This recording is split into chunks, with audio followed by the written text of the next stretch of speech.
Out. इस कलंक से दूर रहो अशोक, और ये सजा मैं हर उस आदमी को दूंगी जो औरत को एक खिलौना समझता है।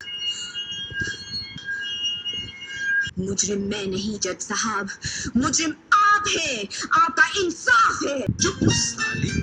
जो यही प्यार का तजहीन तो पिक्चर ना जाने क्या होगी। आज हम बात करेंगे 1980 की बहुत ही विवादित फिल्म जिसके सीन को करने में राज बब्बर जी के पसीने छूट गए थे। जी हाँ, हम बात करेंगे 11 नवंबर 1980 में रिलीज हुई सुपरहिट फिल्म इंसाफ का तराजू की। फिल्म इंसाफ का तराजू रिलीज हुई थी 11 नवंबर 1990 में। फिल्म को डायरेक्ट और प्रोड्यूस किया था B.R. चोपड़ा ने। फिल्म की कहानी लिखी थी शब्द कुमार ने। फिल्म में म्यूजिक दिया था रविंद्र जैन ने। जो यही प्यार का तजहीन तो पिक्चर ना जाने क्या होगी। फिल्म में कुल 4 गाने थे और गानों को अपनी मधुर आवाज से सजाया था आशा भोसले, महेंद्र कपूर और हेमलता ने। उसने अपना कैरियर खत्म कर दिया। कितना ब्राइट फ्यूचर था उसका, क्योंकि जो कानून रक्षा नहीं कर सकता उसे सजा देने का भी कोई अधिकार नहीं। फिल्म इंसाफ का तराजू ने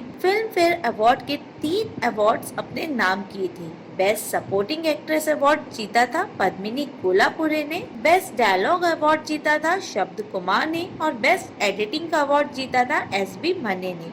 इसके अलावा 6 और नॉमिनेशन थे film fair for best film, best actress, best actor, best supporting actor, best director और बेस्ट स्टोरी का। 2 घंटे 41 मिनट की इस फिल्म को 6.4 आउट ऑफ 10 IMDb रेटिंग मिली हुई है और ये फिल्म बॉक्स ऑफिस पर एक बड़ी हिट फिल्म साबित हुई थी। I can't smile, I can't smile. Nobody tells me get out. तेवर देखने का आदि नहीं हूँ खूबसूरत बला। पार्टी में सबके सामने तुमने मेरी बेइज्जती की।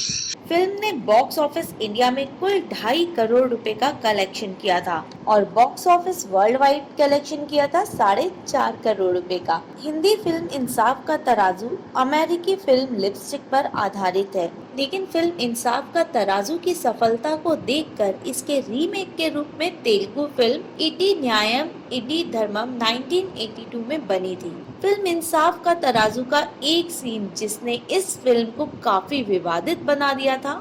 साथ ही राज बब्बर जी को इसी फिल्म और इसी रोल की वजह से सबसे ज्यादा शोहरत मिली थी और इसी फिल्म ने राज बब्बर जी को रातों रात सुपरस्टार बना दिया था। लेकिन जिस फिल्म और रोल ने राज बब्बर जी को सबसे ज्यादा शोहरत दिलाई और रातों रात सुपरस्टार बना दिया था, फिल्म के इसी रोल और इसी सीन की वजह से कई एक्टर्स ने इस फिल्म को ठुकरा दिया था और फिर ये रोल राज बब्बर जी को मिला। सीन था जब फिल्म में राज बब्बर जी को उस समय की सबसे मशहूर एक्ट्रेस जीनत अमान के साथ रेप सीन शूट करना था और बाल कलाकार के रूप में पद्मिनी कोल्हापुरे के साथ रेप करते हैं।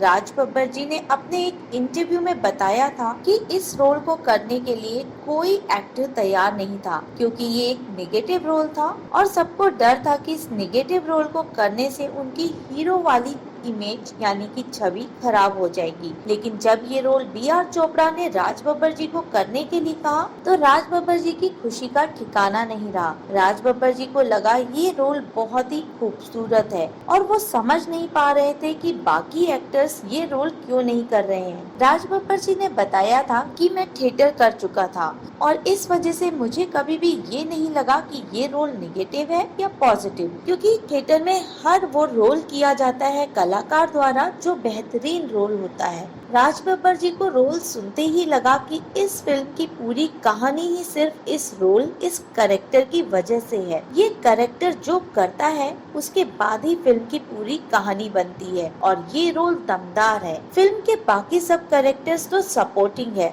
फिर राज बब्बर जी ने यश चोपड़ा जी को हाँ किया कि सर मैं ये रोल करना चाहूँगा। फिर चोपड़ा जी ने बहुत ही प्यार से राज बब्बर जी को रोल के बारे में समझाया। इस फिल्म की कामयाबी राज बब्बर को तब नजर आई जब फिल्म का प्रीमियर हुआ। तब राज बब्बर जी अपनी माँ के साथ फिल्म का प्रीमियर विज्ञान भवन में देखने गए और जब फिल्म खत्म हुई यानी कि फिल्म का एंड हुआ तो उस थिएटर में बैठा हर एक आदमी राज बब्बर जी को बुरा भला बोल रहा था, गालियां दे रहा था। खास करके औरतें बहुत गालियां दे रही थी जो कि राज बब्बर जी की माँ को बिल्कुल अच्छी नहीं लगी, बहुत बुरा लगा। फिर जब राज बब्बर जी और उनकी माँ घर लौटने के लिए टैक्सी में बैठे फिर उनकी माँ रोने लग गई, उनकी आंखों से आंसू आने लग गए। राज बब्बर जी को लगा कि उनकी माँ की आंखों में खुशी के आंसू हैं कि मेरे बेटे ने फिल्म में काम किया। फिर राज बब्बर जी की माँ ने उनके सर पर हाथ फेरते हुए कहा कि बेटा हम कम खा लेंगे, तू ऐसा काम मत करना। तब राज बब्बर जी को लगा कि मेरी जो 3 साल की ड्रामा स्कूल की ट्रेनिंग और जो मेहनत थी वो सफल हुई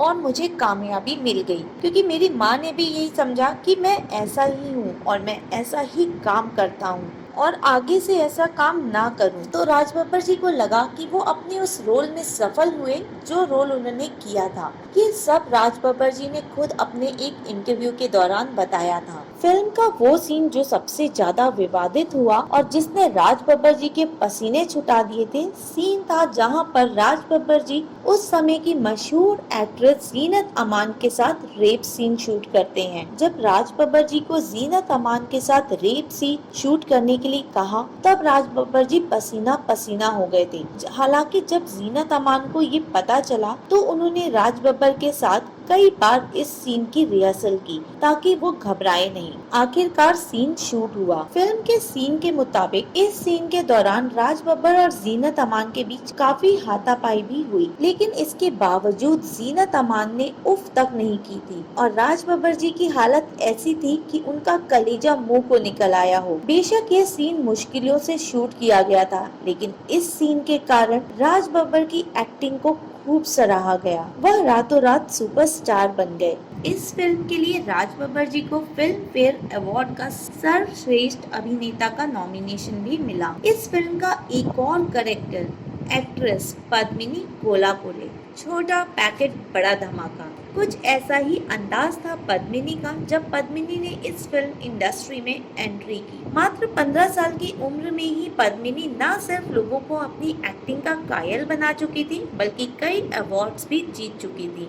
80 के दशक में पद्मिनी अपने टैलेंट के बूते पर टॉप की हीरोइन बन चुकी थी। लोग पद्मिनी की झलक पाने के लिए बेताब हो जाते थे। पद्मिनी को किसी भी तरह के रोल से कोई दिक्कत नहीं थी, वो जो भी रोल करती उसमें अपना 100% देती। फिल्म इंसाफ का तराजू में पद्मिनी ने एक लंबा रेप सीन किया। उन्हें लगा कि इस तरह के सीन से उनके करियर ग्राफ और सक्सेस में इजाफा होगा, लेकिन उन्हें अंदाजा भी नहीं था कि इस सीन के बाद लोग उन्हें एडल्ट एक्ट्रेस का थप्पा ही दे देंगे। फिल्म में पद्मिनी को नाबालिग लड़की का रोल मिला था और फिल्म में राज बब्बर को उस नाबालिग लड़की का रेप करना होता है। ये रेप सीन तकरीबन 7 से 8 मिनट लंबा था। इतने लंबे रेप सीन की वजह से खूब विवाद हुआ और पद्मिनी की छवि पर काफी असर पड़ा। इसके बाद पद्मिनी को लेकर लोगों की धारणा बदल गई।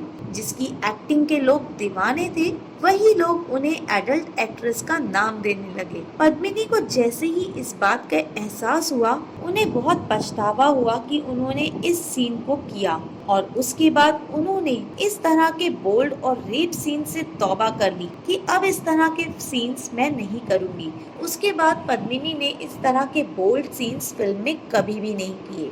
इस पूरी फिल्म के दौरान सबसे मुश्किल ये 2 सीन्स थे जहां राज बब्बर जी जीनत अमान का और पद्मिनी कोल्हापुरे दोनों का ही रेप करते हैं। फिल्म ने खूब विवाद मचाया और लोगों ने राज बब्बर जी को काफी निगेटिव समझा। लोगों के दिलों में उनकी छवि काफी निगेटिव हो गई, लेकिन शायद लोग ये नहीं जानते थे कि जीनत अमान के साथ रेप सीन को करने में राज बब्बर जी के पसीने छूट गए थे, उन्हें कितनी दिक्कतें आई थी और उन्होंने कितनी मुश्किलों के बाद इस सीन को कंप्लीट किया था। तो फ्रेंड्स, आप लोगों की क्या धारणा है इस फिल्म और राज बब्बर जी के रोल के बारे में मुझे कमेंट में जरूर बताइएगा।